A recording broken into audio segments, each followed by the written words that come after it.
Well, 2021 is over, and this was a great year for horror. There were quite a few great horror movies, but there's also been some stinkers, okay? And we're gonna count them down, all right? So let's get right to it. Let's count down the 10 worst horror movies of 2021. Let's go.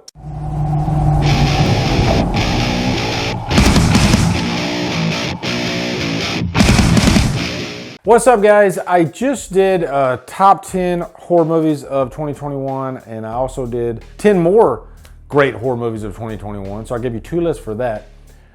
There were some bad horror movies here, and cards on the table, I don't have 10, but I do have 10 movies I'm gonna give you. So I think that the last two are not necessarily going to be horror, but I like giving you guys your money's worth and giving you actual 10 movies. So these are 10 stinkers for sure though, okay? And I think 8 of them are actually horror. Because outside of that, I liked everything that I saw horror-wise. So yeah. So let's give you an honorable mention, okay? Voyagers. And this was not a horror movie, but this was horrible. You had this group of young people, kind of like a Lord of the Flies on a ship. But the problem here is none of the characters were interesting. It felt like one of those like CW type shows. Really, like Netflix has a lot of these shows too. But this was a movie, and I just could not get on board with anything that was going on. You ever watch one of those movies where you just don't care about anything at all? And this is sci-fi, so I was wanting something in the way of like maybe a visual feast or something like that. But no, none of that either. Just very hollow. This movie felt very hollow. Okay, let's go into the top 10. These first two are going to be non-horror. There might be like a thriller aspect to them though. So anyway, number 10, Reminiscence. And really this should be like way down the list, or up the list I guess, in the top 5. But the reason I put it back here is because it's not necessarily horror. But Hugh Jackman, what the hell were you thinking? Maybe he had to like fulfill a contract agreement with Warner Brothers, because this was one of those movies that I could not wait for it to end. And it's a shame because you had the star power of Hugh Jackman, Rebecca Ferguson. There was no chemistry between the two whatsoever. So you're supposed to have this like kind of a sci-fi love story here, and everything hinged on their relationship. You know, he was so obsessed with her, but again, no chemistry at all. So I didn't buy it. And this was like a world that was kind of like overrun with water, you know? Might as well watch Waterworld though, because that does it a lot better, which I think Waterworld is kind of underrated actually. And this felt like one of those cheap mysteries too, you know, like one of those noir type mysteries. But the whole thing just felt really bland, just very, very bland. And it was sad. I went to a press screening to see this too. When you go to a press screening, you come out and they want you to give like a blurb of what you thought. And I can't remember what I said, but what I said, I felt like I was rude because they wanted me to say, because it was like a representative, I think, from Warner Brothers, and they wanted me to say something nice, but I was just honest. It was just like, this was really bad. It was horrible. But I tried to make it sound like nice and, you know, critic speak, I guess. Number 9 is Don't Tell a Soul. And this was kind of a thriller with Rainn Wilson from The Office and these two boys. And it basically centers around this hole that's in the ground, and Rainn Wilson falls in the hole. I'll just say, because I'm not going to spoil anything on this list, but you probably can easily predict who Rainn Wilson is, you know, within like 10 minutes of this movie. When you're going to predict what the outcome is going to be with this character in this hole. Probably one of the easiest, most predictable twist endings I've ever seen in my life. And so I think that's probably the reason why I'm putting it on here, because just lazy writing. That's pretty much what this was, just really lazy writing. Number 8, now let's get into the horror, Night Teeth. This movie was such a letdown because I like a good vampire movie. And you think I'm gonna talk about because Megan Fox isn't like the star of this movie, but that is what it is, you know? So I can't call that the reason why it's a letdown, even though it would have been nice if Megan Fox had a more prominent role. Because she is completely wasted in this movie. And if you take Megan Fox out of the picture and put any actress in that role, it's still a completely wasted scene, because these are supposed to be two vampires and they have this disagreement with the head vampire. They insinuate that there's going to be this big fight, this big showdown between the two, and it should have been nice and bloody and everything, but no, they just cut away to the next scene. So I'm like, wait, I don't get to see that? But I did like the two girls that follow around this chauffeur for the duration of the movie, basically doing his brother a solid by taking these two vampires around, and there's kind of a relationship between one of them. To me, this just didn't deliver what I wanted in terms of like a bloody vampire flick, because the bad guy was supposed to be somewhat similar to like Deacon Frost from Blade, but did not hold a candle to Stephen Dorff in that role. That's what they were going for. And if you're gonna go for that role, I'm not saying you have to copy Stephen Dorff, but you know, go for the jugular, so to speak. Give me something memorable. This is a vampire movie, and they don't do that at all. And I've complained about PG-13 movies in the past, and sometimes they work if it's more tension-based. But this, it's a vampire movie, so it should be nice and bloody. And there's not much of that in here at all. And it might have been rated R, I don't know, but it just felt very light. Number 7, The Conjuring, The Devil Made Me Do It. I'm a casual fan of the first two Conjuring movies. I think the first one's very effective. Second one is decent.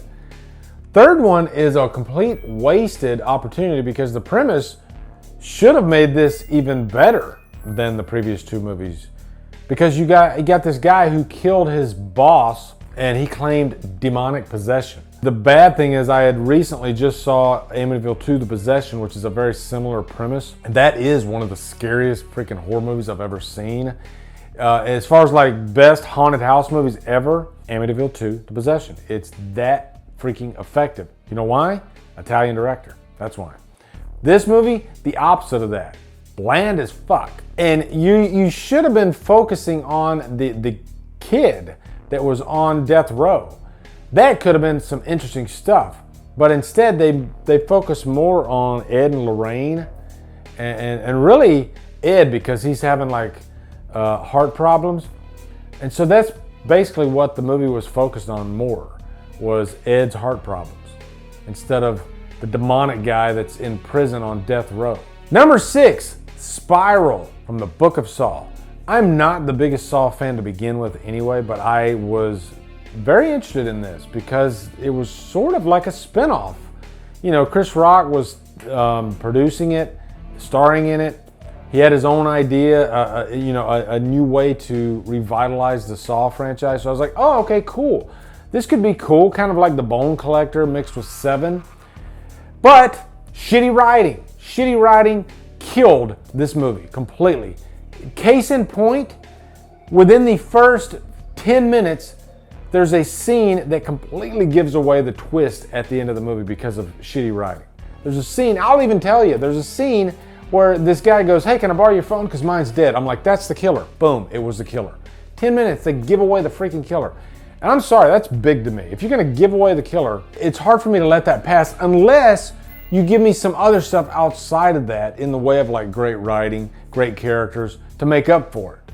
You know, so by then at the end of the movie, okay, I knew he was gonna be the killer, but everything that came before was awesome. But no, everything that came before was shitty writing. And if you're trying to make up for the lack of Jigsaw, the killer, the killer was, even though I knew who the killer was, he was still probably one of the lamest Saw killers out of the whole franchise. Number 5, Aftermath. This was a movie that was on Netflix about this couple that were having trouble with their marriage. And what do? Let's buy a house. Why in the hell would you buy a house if you're having marital problems? But that's what they do. They buy this freaking house, they go in there. And then there happens to be this asshole that's like stuck in the walls and that's tormenting them. Kind of like, I guess, when A Stranger Calls, where the killer's like in the house, but that was a very effective, tension-filled movie. Whereas this, he looked like a homeless guy stuck in the walls, and it was ridiculous. Goddamn ridiculous. Ashley Greene from like Twilight is in this, and beautiful, beautiful woman. And I was wanting more out of this role, but unfortunately, no. And she's a decent actress too. But this was like a laugh riot. That's what this movie was. This is one of those movies that you're gonna like make fun of it as you're watching it because you can just poke holes in it all day. Probably the weakest killer reveal of the year, easily. Number 4, I'm gonna cheat a little. I'm gonna put Venom, Let There Be Carnage on here. It's not really horror, it's more of a comic book movie, but it deals with a character that supposedly eats people, but he really does none of that. Like Venom, he's all bark and no bite in these movies. And I've even said I prefer, as much as Spider-Man 3 has problems in the Venom department, at least that Venom's more serious and creepier. This Venom, it's kind of a joke at this point. And in the previous movie, the banter between Venom and Eddie Brock was kind of fun, kind of charming, but they take it way too far in this movie, and it's annoying as hell. Love Woody Harrelson to death, but poorly miscast as Carnage. Carnage is probably one of the most interesting villains of Venom, and it did not pan out on the big screen at all. And this was such a disappointment. Number 3, The Little Things. You got a serial killer movie with Denzel freaking Washington and Jared Leto and Rami Malek, and somehow it ends up being in the top 3 worst horror movies of the year. How does that happen? One of the biggest crimes that you can give in any movie is to make it boring. It's as simple as that. And this movie is so damn boring, and your main detective, the young whippersnappers, Rami Malek, they make this guy look like the biggest idiot in the last act of this movie. And Jared Leto plays the serial killer, and you would think that Jared Leto could be a very interesting killer in this movie. But no, the performance falls flat. It's not intimidating at all. And you know, I appreciate Jared Leto for taking risks and trying different characters and different things. Sometimes it works, sometimes it doesn't. And this time it is horrible, horrible. You know, I can kind of compare it to what John Travolta was going for with The Fanatic. And these two characters are, oh my God, completely different, okay? But just a failed attempt, all right? The John Travolta version is like the worst possible scenario. Number 2, Resident Evil. And guys, I went into this excited. I was tired of the Paul W.S. Anderson, Mila Jovovich love fest, you know, but this movie did the impossible. It actually made me miss Mila Jovovich, and I could not believe that happened. It made me miss the character of Alice. This was horrible and bland. And most of the movie, like you're following these characters around the SWAT team, but like nothing happens. You have some zombies mixed in here and there, but nothing that we haven't seen before, you know? And this was a shame. And I know that some of you gamers out there really liked this. And they had a lot of potential there too with the atmosphere and everything, because it definitely had like a horror vibe to it, but it just did not deliver. Kaya Scodelario is easily one of my favorite actresses working today, and somehow they made her completely uninteresting. She's not even in the movie as much as she should be. And you know, this is your showrunner. This is who is supposed to be your Mila Jovovich of the movie. And you have Kaya freaking Scodelario, and you waste her completely. Unforgivable. And number 1, what could be worse than Resident Evil? Escape Room 2, Tournament of Champions.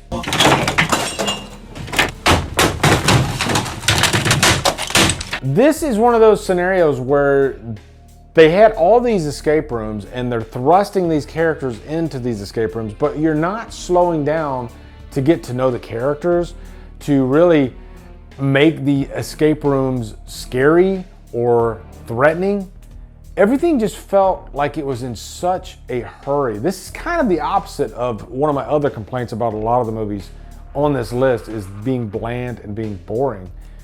No, this was being in a hurry and not really having a good fleshed out script. Trying to bring in some surprises from the first movie that just didn't really pan out, because by this point in the movie, you don't care anyway. You're completely done with this movie and you couldn't wait for it to end. That's the situation that I was in. I could not wait for this movie to end, and I can't wait for this countdown to be over because of all these damn shitty movies. And I hope to God they never make another escape room. Please, please don't do that. Don't do that to us, okay? We don't deserve that. So there you go, guys. My top 10 worst horror movies of the year. Really top 8, but whatever. Let me know you guys' thoughts. Did I miss any? Some of you are gonna say Halloween Kills. I just know it. That was probably the most polarizing movie of the year, and some of you hated it, and that's fine. Also, be sure to come over to Killer Flicks, where we talk horror all day and every day, and on Fridays, we do FIFA on Fridays. Follow me at Drumdums on my socials, support me on Patreon, buy me a coffee. Anyway, guys, thank you so much for watching. Have a great day, and Drumdum out.